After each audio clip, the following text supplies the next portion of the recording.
लगता है तुम मेरी सहायता नहीं करना चाहते हो। कोई बात नहीं, मैं स्वयं ही उसे ढूंढने का प्रयत्न करूंगा। प्रसन्न रहो। असुर सेना भी दूर है, जब तक वो यहाँ पहुँचेंगे उससे पहले यदि मैं इन बाबा की सहायता कर दूँ तो माँ को दिया वचन भी पूरा कर पाऊंगा और अदिति माँ के तब की रक्षा भी कर पाऊंगा।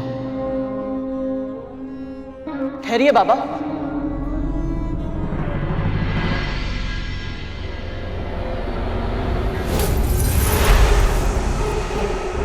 आप मेरी पीठ पर बैठ जाइए।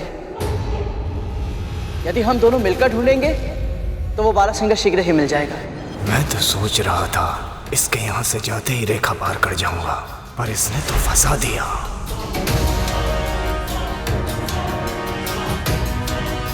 मैं तुम्हारे साथ तुम्हारी पीठ पर?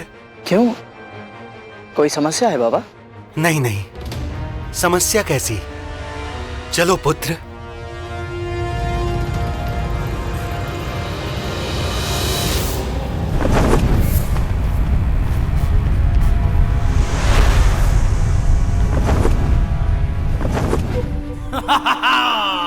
उत्तम राहु, उत्तम। जो कार्य मालिस मालिक की बुद्धि नहीं कर पाई, सिंह मुखम और गदासुर का बल नहीं कर पाया, अग्नि मुखम का अग्नि तत्व नहीं कर पाया, तुम्हारे छल ने उस कार्य को सहज कर दिया।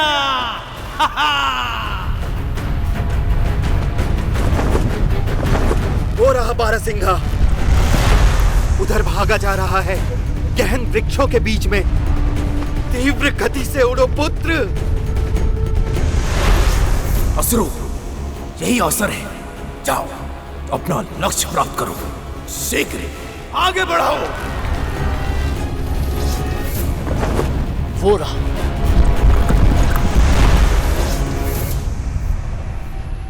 अरे कहाँ गया? उधर देखो पुत्र, वो रहा। अभी पकड़ता हूं इसे। फिर लुप्त हो गया।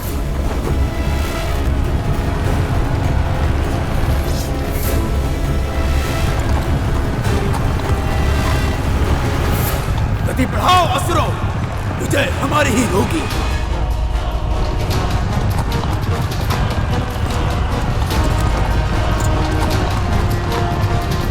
शीघ्र ही लौटना होगा मुझे।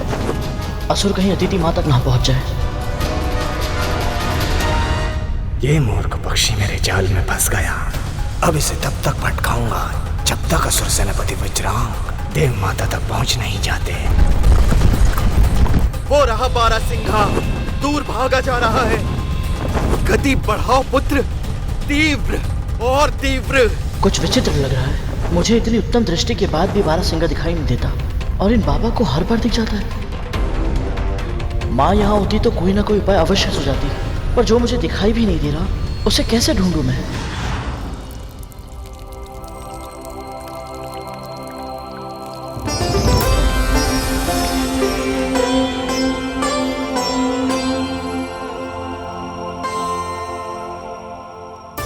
जानता है सूर्य की पूजा प्रतिदिन क्यों करते हैं?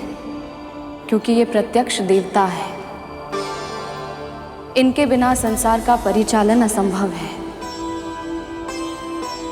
हम सबके प्रत्येक कर्म का यदि कोई साक्षी है तो वो है केवल सूर्यदेव। इनकी दृष्टि से छिप पाना किसी के लिए भी संभव नहीं है। मुझे मार्ग मिल गया माँ।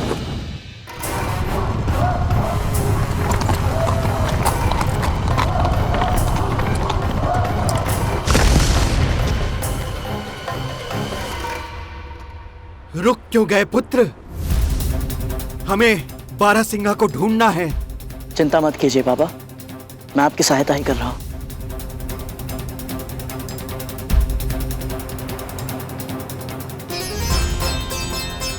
हे सूर्यदेव, मैं विंता पुत्र गरुड़ आपकी आराधना करता हूं। मेरा प्रणाम स्वीकार कीजिए।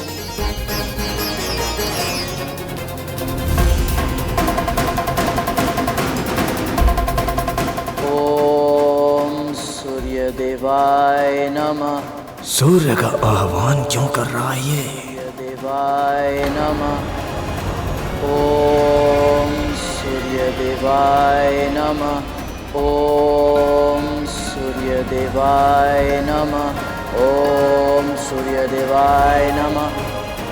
ओम सूर्य देवाय नमः।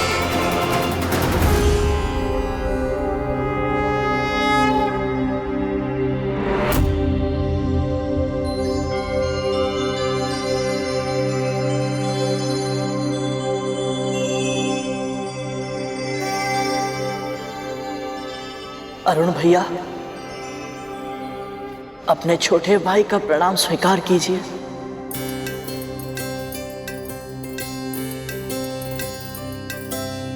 मुझे तुम पर गर्व है गरुड़। मां को दास्ता के श्राप से मुक्त करवाने के लिए हर संभव प्रयत्न कर रहे हो तुम। तुम्हारे मार्ग में तरह तरह की बाधाएं आएंगी, किंतु अंत में तुम सफल होगे। ये मेरा दृढ़ विश्वास है तुम पर। भैया, आप मेरी प्रेरणा है। शेषनाग भैया से मैंने आपकी कथा सुनी। अर्धविकसित स्वरूप को भी आपने अपनी दुर्बलता नहीं बनने दिया, बल्कि इसे स्वीकार किया। जिस प्रकार आपने अपनी नियति को अपनी शक्ति बना दी, ये अद्भुत है भैया। सूर्य से सीधा संपर्क है इसका। कहीं ऐसा ना हो कि... हे सूर्यदेव, आपके आशीर्वाद की कामना से मैंने आपका आह्वान किया। कृपया आप बारासिंगा को ढूंढने के लिए मेरी सहायता कीजिए, ताकि मैं ब्राह्मण बाबा को उनकी अरणी देकर अदिति माँ के तप स्थल की रक्षा करने के लिए वापस लौट जाऊं। तुम सद्गुणी हो गरुड़। प्रत्येक प्राणी में अच्छाई ढूंढना चाहते हो, इसीलिए दुष्ट तुम्हें छल पाते हैं। मैं समझा नहीं। जिसका तुम पीछा कर रहे थे वो बारासिंघा वास्तविक रूप में है ही नहीं, और ना ही यह व्यक्ति ब्राह्मण है जिसे तुम अपनी पीठ पर बिठाकर यहां तक लेकर आए हो। राहु नाम का असुर है ये। मनोवांछित रूप धारण कर सकता है, स्वयं को दो भागों में बांट सकता है, एक ही समय पर दो स्थानों पर प्रकट हो सकता है। जिस ब्राह्मण और बारासिंघा के भ्रम जाल में फंसकर तुम यहां तक चले आए हो, यह सब इसी की माया है।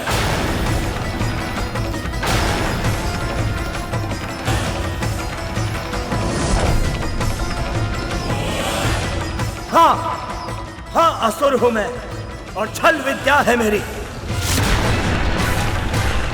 किंतु मेरा भेद बताकर तूने बहुत बड़ा अपराध किया है सूर्य।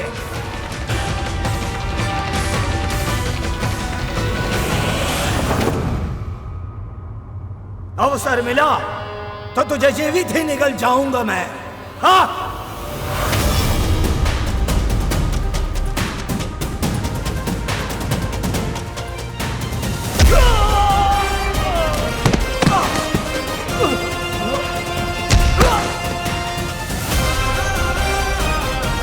तू मेरे सामने ब्राह्मण का रूप लेकर आया था, इसलिए तुझे मैं छोड़ रहा हूं, किंतु दंड अवश्य मिलेगा तुझे। जिस प्रकार तूने स्वयं को दो भागों में बांटकर मेरे साथ छल किया है, यदि फिर किसी के साथ ऐसा छल किया तो तू सदैव के लिए दो भागों में बंट जाएगा, और फिर तेरे दोनों भाग कभी एक साथ नहीं हो पाएंगे। ये मेरा श्राप है।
हे सूर्यदेव, अरुण भैया, आप दोनों ने मेरी सहायता की।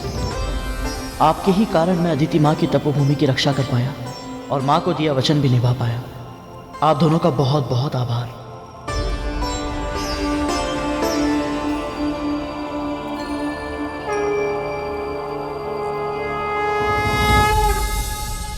ऐसी कौन सी अदृश्य शक्ति है इस पक्षी के पास जिसके कारण हमारा प्रत्येक प्रहार विफल हो रहा है? ना ये बल से पराजित होता है और ना ही छल से। क्रोध से भी नहीं होगा सेनापति, बुद्धि का उपयोग करना होगा। यदि इसके पास अदृश्य शक्ति है तो उसकी काट के लिए हमें भी अपनी अदृश्य शक्ति का प्रयोग करना होगा। ऐसी कौन सी शक्ति है हमारे पास? मां पाताल भैरवी।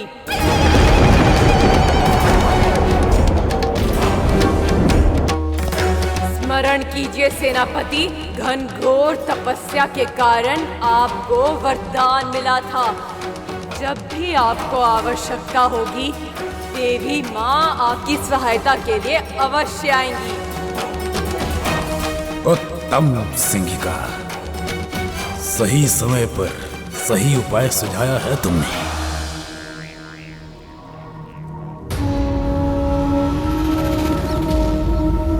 परंतु माँ का क्रोध अत्यधिक प्रबल है। यदि हमने एक पक्षी का वध करने के लिए माँ का आह्वान किया और उन्हें उचित नहीं लगा तो उचित अनुचित के लिए अब विलंब हो चुका है सेनापति। पहले ही हमारी माता अदिति चिंतित हैं। यदि देव माता की तपस्या भंग करने का अपना वचन हम पूरा नहीं कर पाए तो कितनी निराश होंगी वो, कितना दुख पहुंचेगा उन्हें। सही कहा तुमने, असुर है हम। उचित अनुचित वाद विवाद व्यर्थ है। हमें किसी भी प्रकार अपने मनोवांछित लक्ष्य को प्राप्त करना है। यही हमारी रीति है और नीति।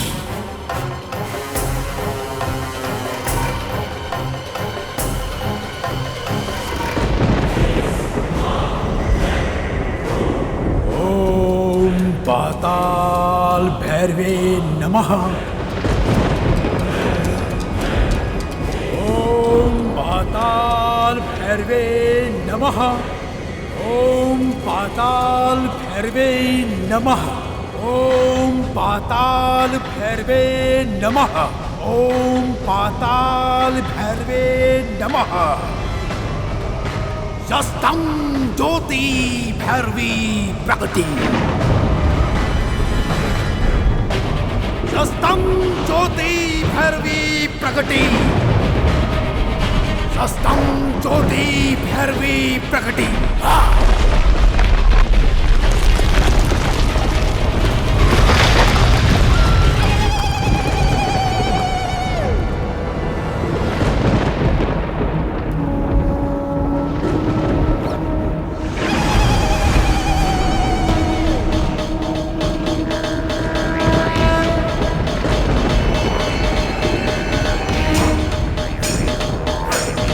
प्रणाम स्वीकार करें माता।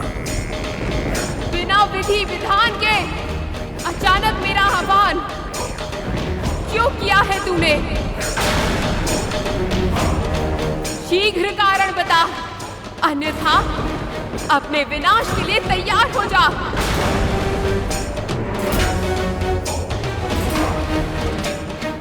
आप हम असुरों की इष्ट देवी है माता, और आपने जो वरदान मुझे दिया था आप उस वरदान से बंधी भी हैं। वो सब स्मरण है मुझे। बता, क्या चाहिए तुझे? ये पक्षी मेरे मार्ग में बाधा बन रहा है माता। मेरे नेत्रों में कांटा बनकर चुभ रहा है। और तू चाहता है कि आप इस दुष्ट पक्षी का सामना करें।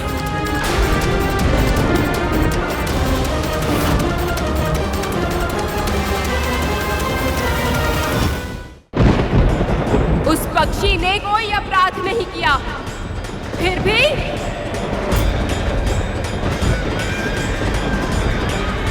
वो पक्षी अकेला होकर भी परोपकार कर रहा है और तुम असुर देवताओं से स्वर्ग छीनने के बाद भी अधर्म कर रहे हो। यदि हमने देव माता का तप भंग नहीं किया तो वो अपने पुत्रों के लिए अनेकों शक्तियां प्राप्त कर लेगी। प्रश्न यहाँ धर्म या अधर्म का नहीं, प्रश्न है आपके वचन का, आपके दिए वरदान का। मेरे वरदान का अनुचित लाभ उठा रहा है तू। पहले भी अनेक बार मेरे वचन की शक्ति से मुझे विवश कर चुका है। तुम असुर भक्ति का मार्ग केवल शक्ति प्राप्त करने के लिए चुनते हो, किंतु शक्ति का प्रयोग परोपकार करने के लिए कभी नहीं करते। धैर्य और दया से दूर केवल स्वार्थ का पथ चुनते हो। इसलिए वरदान पाने के बाद भी विनाश ही होता है। मैंने अपना मनोरथ आपके सामने प्रकट कर दिया है माता। आप मेरी इच्छा पूर्ण करें। जैसे एक बार मुख से निकला हुआ शब्द वापस नहीं जाता, उसी प्रकार दिया हुआ वचन तो पूर्ण करना ही होता है। यही विधि का विधान है। मैं तेरी इच्छा पूर्ण करूंगी वज्रांग। सामना करूंगी उस पक्षी का मैं।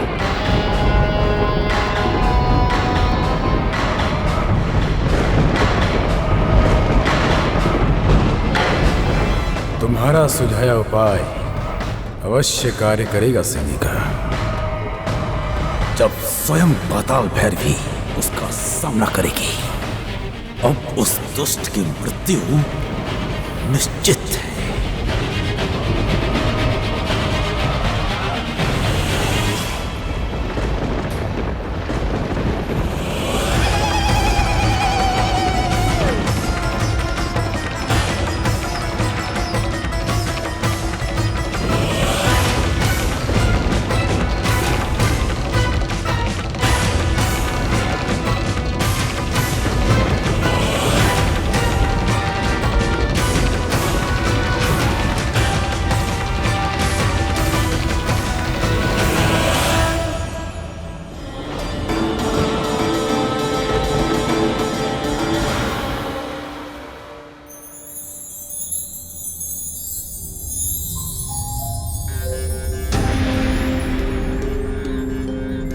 माँ,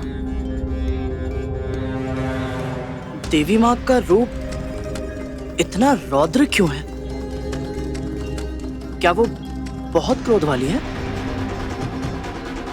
देवी माँ की अनेक महाविद्याओं में से कुछ, जैसे छिन्नमस्ता, काली और पाताल भैरवी का रूप अत्यंत भयंकर है। उनका क्रोध प्रचंड है।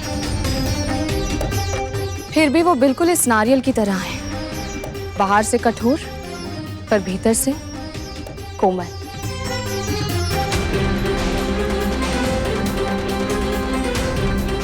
स्वभाव से मृदु और ममता में अनंत।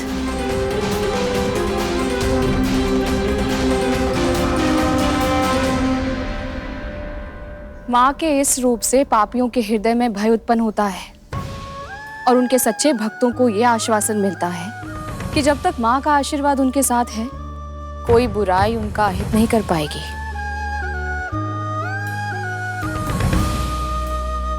किंतु माँ,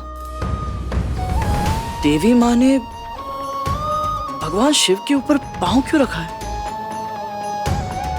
एक बार देवी माँ संसार की रक्षा के लिए दैत्यों का वध करने पर विवश हो गई थी। अनगिनत दुष्टों का संहार किया इन्होंने, पर तब तक इनका क्रोध विकराल रूप धारण कर चुका था। अपने आवेश पर इनका नियंत्रण नहीं रह गया था। ऐसा लगने लगा था जैसे इनकी अंतहीन शक्ति अब पूरे ब्रह्मांड का विनाश करके ही रहेगी। ऐसे में शिव शंकर जगत कल्याण के लिए देवी माँ के मार्ग में भूमि पर लेट गए और शीघ्र ही महाकाली ने अनजाने में चरण अपने आराध्या के ऊपर रख दी है। और जब देवी माँ को यह अनुभव हुआ कि इन्होंने क्या कर दिया है, तो ये ग्लानि से भर उठी। रक्त से सनी इनकी जीवा मुंह से बाहर निकल आई और इनका क्रोध पूरी तरह शांत हो गया। अद्भुत है देवी माँ, अद्भुत है इनका क्रोध, इनका प्रेम।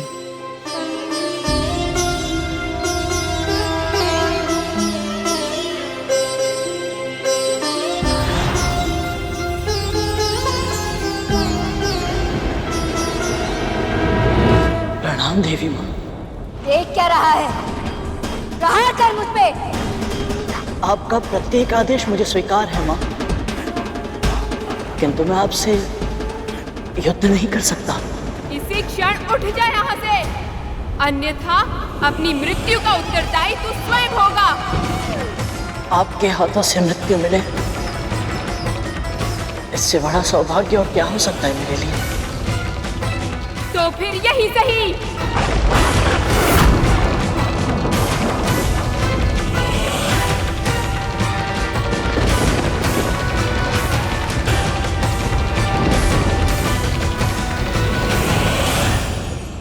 पक्षीराज गरुड़ के साहस भरे कारनामे देखने के लिए चैनल को सब्सक्राइब करें और साथ ही बेल आइकॉन दबाना न भूलें।